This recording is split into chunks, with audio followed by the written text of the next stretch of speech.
Today we will be covering aquarium size. Aquarium size is by far one of the most important and yet overlooked aspects of the aquarium hobby. Despite what you may have heard about fish only growing to the size of their aquarium, fish size is determined by genetic makeup and potential, not by aquarium size. Failure to properly house a flowerhorn will directly contribute to its untimely death. For this reason, selecting proper aquarium size is of the utmost importance. There are several factors to consider when deciding upon aquarium size, or more specifically its volume. Firstly, the size of the fish. At full maturity, flowerhorns often exceed 30 centimeters in length and will need plenty of room to swim freely. Secondly, the lifespan.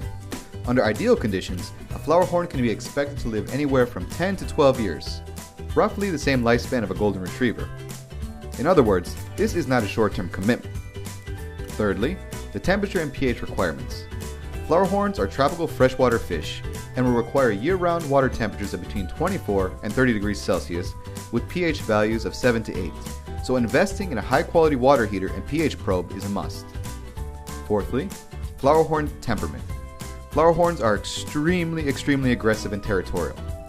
For this reason, it is best to house the flowerhorn alone. This is not a fish for a community tank.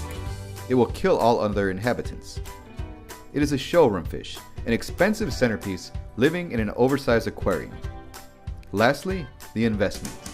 An investment refers to the total cost of the fish and the cost of the upkeep. Depending on geographical location, size, and breed of the flowerhorn, the price can range anywhere from several hundreds of dollars to several thousands. Not exactly chump change.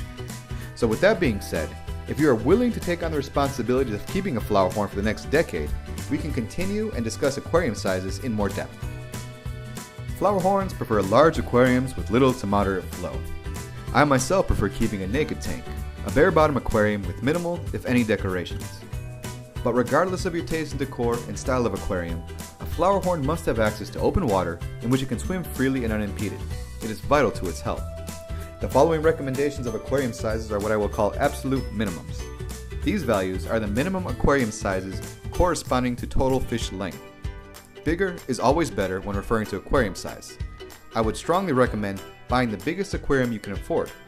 Trust me, it will make your life easier and will serve as a buffer against temperature, pH, nitrate, nitrite, and ammonia spikes, just to name a few. With that being said, for fish 2.5 to 7.5 centimeters in length, I would recommend an aquarium of at least 75 liters. For fish between 7.5 and 20 centimeters, an aquarium of at least 150 to 200 liters. And for fully mature fish that are 20 to 30 centimeters and up, an aquarium of at least 280 liters. And as I mentioned earlier, these are absolute minimums. It is best to buy the biggest aquarium you can afford, and if you cannot afford the minimal tank size, do not purchase a flowerhorn, or at least not yet. Remember, you are responsible for your flowerhorn's living conditions and quality of life. While it may be convenient and cheaper to house a flowerhorn in a smaller aquarium, the ultimate cost of such an action is far more taxing and ultimate. Confining a fish to a less than suitable environment is not only morally wrong and irresponsible, but it will inevitably lead to your flowerhorn's untimely death. Such an action will critically compromise your fish's immune system and will have dire, if not fatal, consequences. For example, skin and/or behavior abnormalities, parasitic and/or fungal infections, suppressed appetite, and digestive problems represent several of the short-term ailments associated with smaller aquariums. More long-term effects include, but are certainly not limited to, stunted growth, atrophied muscles, and skeletal deformities. The list of short and long-term consequences really goes on, but hopefully you get the point.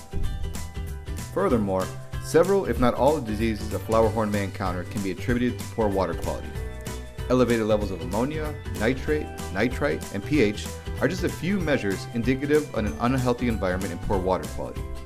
It is therefore paramount to stay on top of water changes and water maintenance.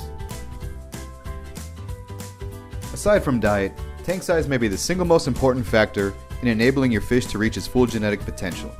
If you are not or will not be able to continually provide appropriate housing, in addition to the other basic care requirements of a flowerhorn, don't purchase one. Simple as that. There are several alternative species of fish whose care requirements aren't as demanding and will likewise offer years of enjoyment. Be a smart, educated, and responsible ambassador of the aquarium hobby. Do the right thing.